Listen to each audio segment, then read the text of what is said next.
it's RR and welcome back to my channel. For today's video, I have an appointment sa Belo, Alabang to undergo botanical facial and Belo Angel Whitening Laser treatment to treat and remove my pimple marks. So, as you can see, meron akong pimple marks dito sa my chin and malapit sa my jaw area. Actually, pa-fourth session ko na today ng Angel Whitening Laser treatment, and as you can see, hindi na siya ganun ka visible. So, nakita ko talaga yung improvement kasi ito, before, super dark niya, and ngayon, nag-light na talaga siya. So, if you're interested na makita yung kung paano ginagawa yung facial and Angel Whitening Laser treatment sa Belo, just keep on watching. So guys, I'm here at Belo, Alabang, and for patient safety, disinfection foot baths and contactless temperature checks are available at the clinic entrance. I booked my appointment ahead of time because walk-ins are not allowed to minimize the number of patients at the clinic. As you can see, all staffs are wearing their PPEs for patients' protection.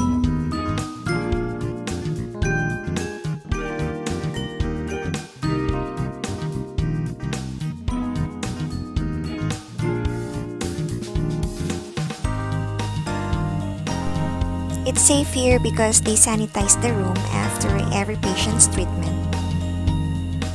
Before the facial, I need to gargle first for safety purposes.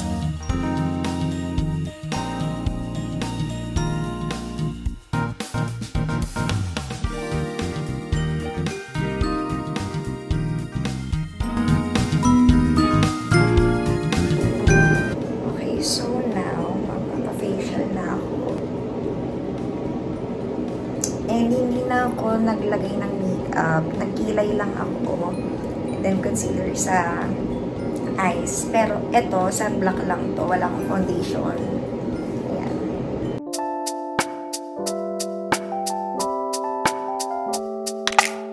Ang lavender muna na for relaxation. Relaxation.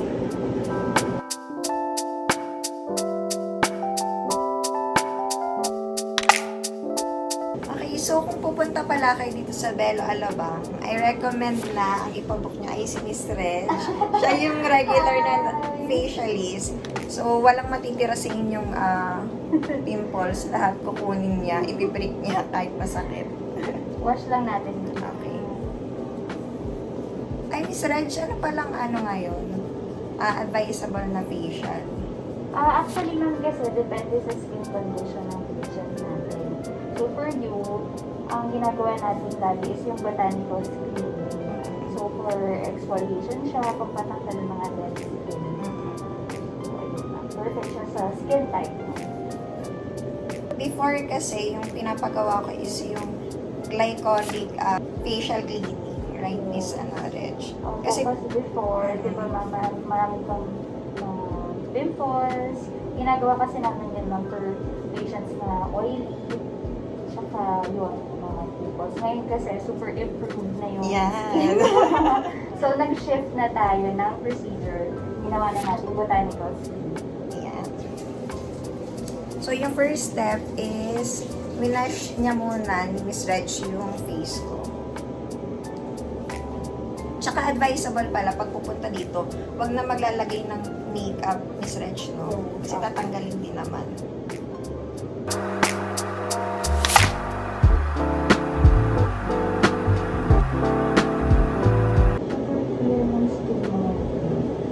Ay, dahil Improved. Pero regular ako facial dito, monthly. Pero last month, nung November, hindi ako nakabalik dahil nga nung bumagyo. So, ayun. So, ito na, mag-start na po tayo ng botanical screening. Ito po yung ginagamit natin. Enzyme peel siya na.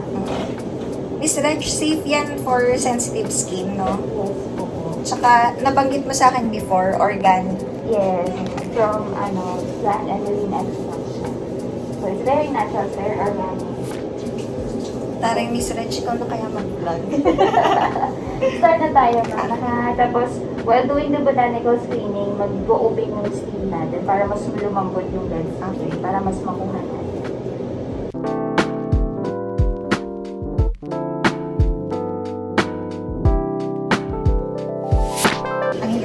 lang, Miss Reg. Kaya meron. Sa Christmas, open kayo. No, ano po kami, close kami ng 24-25. And kung hanggang 26 po. Tapos 27 na yung resume na. Tapos yun, sa New Year, close din. Parang halos wala na akong makukuha. Puro pimple marks na lang, no? Pero meron ako dito, malapit sa may ano. Pero super hindi ko alam po. Parang mas marami pa yung mga 2 months before. Na mag-ano tayo, 2 months ago na lang. Hindi na lang.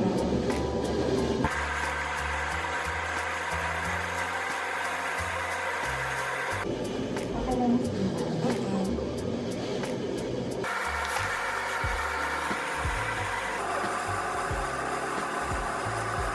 Tapos yung healthy na dito. Yung mark mo dyan. Ganda ng skin mo ngayon. Ay, thank you. Thank you, Belo. Super fresh. Fresh na fresh. Kung lagyan na ka ng eyelash, ha? Ikapinig na po.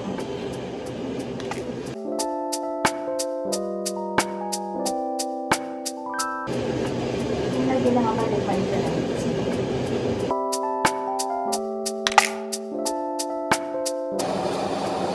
Ang ganda ng lighting pag dito.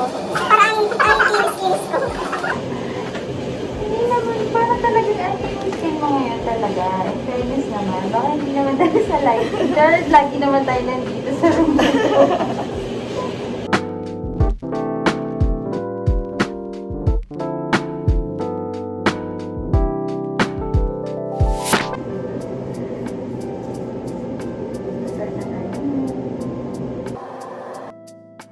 A few moments later. So, ito na yung, yung face ko after i-break and i-facial. Naging, Miss Reg, naging Rudolph. Kasi mostly yung mga comedones or yung mga blackheads mo, nandito lang sa area na to kasi on this part naman, okay siya, clear siya. So, nagtanggal tayo mostly dito lang sa area. Tsaka may isa ka lang dito. Tapos the rest, okay na. Ganda siya. Tapos, Miss Reg, di ba, yung pimple injection, kasama na din, included na siya sa facial. Sa facial, yes. Kapag may mga lumabas na mga cystic pimples, ayan, free naman yung ano natin, pimple injection. Tapos, Miss Reg, ano tong step na to? Ito, yung last part natin na tawag dito, high frequency. Ginagamit natin ito to tighten to pores, tsaka antibacterial. So, may konting pitik-pitik lang, but not too painful. So, gagawin natin ito at least ng 1 or 2 minutes.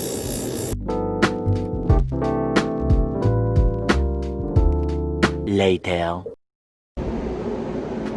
So, guys, nandito na ako sa kabilang room and malapit na mag-start yung Angel Whitening procedure ko with Dr. Tina. And as you can see, ang pula ng face ko ngayon. So, normal lang tong face ko na sobrang namumula after ng facial kasi tiniprig and kasi sobrang sensitive din ang skin ko. So, ayan. So, yung katabi kong machine ay siguro gagamitin machine for Angel Whitening Laser. How's your skin? Getting better naman. Yes, Doc. Actually, last November, last month, hindi ako nakabalik for facial. Pero, sabi nung ni Miss Reg, parang clear. Your skin looks so much better naman. Yes, Doc. Mas even na yung color. Oh. Looks so much better. Saka there's more of a glow. Yes, Doc. And ito nag-ano na siya, nag-lighter na siya. That's good. By the way, guys, I'm with Dr. Tina Limbal. So, she will do the Angel Whitening Laser treatment. Yeah, we'll cover lang your eyes, ha? By the way, Doc, this this is my fourth session na, di ba, ng Angel Whitening. And ilang session pa kaya, Doc, ang kailangan ko para talagang mag-clear na yung pimple marks? Usually, this is like 5 to 8 sessions. So, and I think at your stage, it's so much better already. So, siguro let's try mga 2 or 3 more. And Okay. let's see. Actually, Doc, nung 11/11 sale, nag-avail ako ng Angel Whitening. So, That's yes. good. At least you got it at a discounted rate, Yes. diba? So, I have 3 more sessions pa. Okay. Oh, the perfect. Yeah. Perfect yun. We have to put on the vacuum, ha? Medyo maingay lang. Ay, okay lang, Doc. Okay.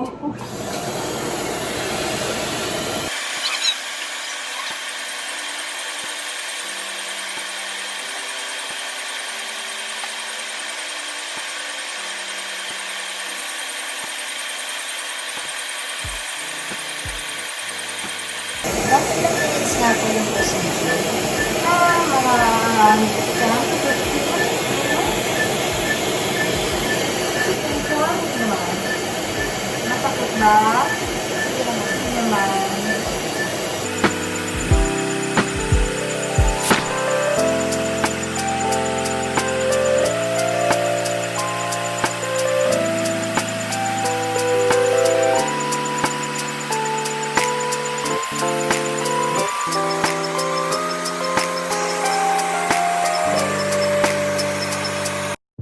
Okay guys, so today is the 4th day after my botanical cleaning and angel whitening laser treatment sa Belo.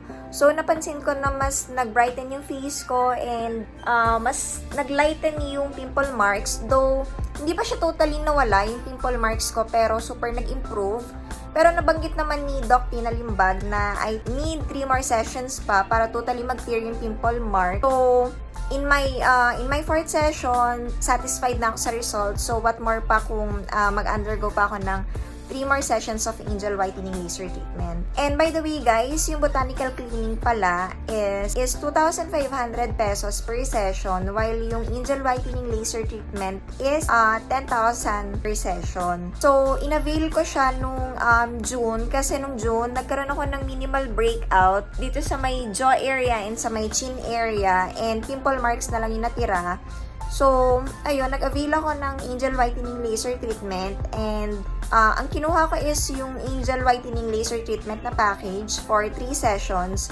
So, 25,000 na lang instead of 30,000 kasi nga 10,000 per session. So, my first to third session of Angel Whitening Laser treatment was in June to August. So, kung makikita nyo dito sa video, so, i-compare ko yung sa first session ko and sa fourth session ko ng Angel Whitening Laser treatment. So, as you can see, dun sa first session, sobrang dark pa ng pimple marks and dun sa fourth session na is mas naglighten na siya. And nga pala guys, nabanggit ko na 10,000 per session yung Angel Whitening Laser treatment. Pero nakuha ko siya ng discounted price nung nagkaroon ng 11/11 sale yung Belo. So, nagkaroon sila ng buy one take one. So, ang binili ko is dalawang Angel Whitening Laser treatment for 20,000. So, since buy one take one, I got 4 sessions. So, parang papatak na 5 sessions each Angel Whitening Laser treatment. So, sobrang nakamura na ako nung nagkaroon sila ng 11/11 sale. And short background lang pala guys. So, sobrang baka sabihin nyo na ay ang konti lang naman ng pimple mark. So, bakit pa siya nag-undergo ng laser treatment. And actually guys, sobrang dami kong pimples before. Kung napanood nyo yung previous video ko, nagpakita ako din ng mga pictures ko before. And eto, mag-insert ako dito ng picture na ang dami kong pimple mark. And nabanggit ko nga pala sa previous vlog ko na magkano magpa-derma sa Belo, na sa Belo Shangri-La ako before. So, nag-transfer ako sa Belo Alabang kasi mas malapit siya ngayon sa pinag-i-stayan ko since work from home ako. And yung Belo Shangri-La kasi is malapit din sa office ko. So, until now, hindi pa rin kami pinapabalik. Kaya, regular muna ako nag-visit sa Belo Alabang. And dun sa Belo Shangri-La, si Doc Carlo Lozado pala yung derma ko doon. And before, ang dami ko talagang pimple marks. And ang nirecommend niya sa akin is yung Aurora Photofacial. So, nag-undergo ko ng 2 sessions. And after 2 sessions, nakita ko talagang improvement and mas naglighten yung marks ko. And ang natira na lang is yung brown marks. So, I decided na mag-undergo ulit nun sa Belo Alabang, but unfortunately, yung machine na ginagamit for Aurora Photofacial is not available. So, si Doc Tina Limbag of Belo Alabang, ang in-advise niya sa akin is yung Angel Whitening Laser treatment kasi brown marks na lang naman yung natira. So, yung Aurora Photofacial daw is for red marks while yung Angel Whitening Laser treatment is for brown marks. So, ayun guys, sobrang nakaka-glow din yung Angel Whitening Laser treatment and isa pa, hindi siya painful, parang may pumipitik-pitik lang sa face mo and wala siyang downtime. So, kung napansin niyo din sa video, medyo mapula yung face ko. That's because ng breaking. Pero kung yung Angel Whitening Laser treatment lang, wala siyang downtime. Hindi naman mamumula yung face nyo. And after nung session, after nung treatment, mapapansin nyo talaga na para nag-glow and mas nag-brighten yung face nyo. So, that's it guys. So, if you have more questions and may suggestions kayo for my next video, just comment down below and don't forget to like this video and subscribe to my channel. Thanks for watching. Bye!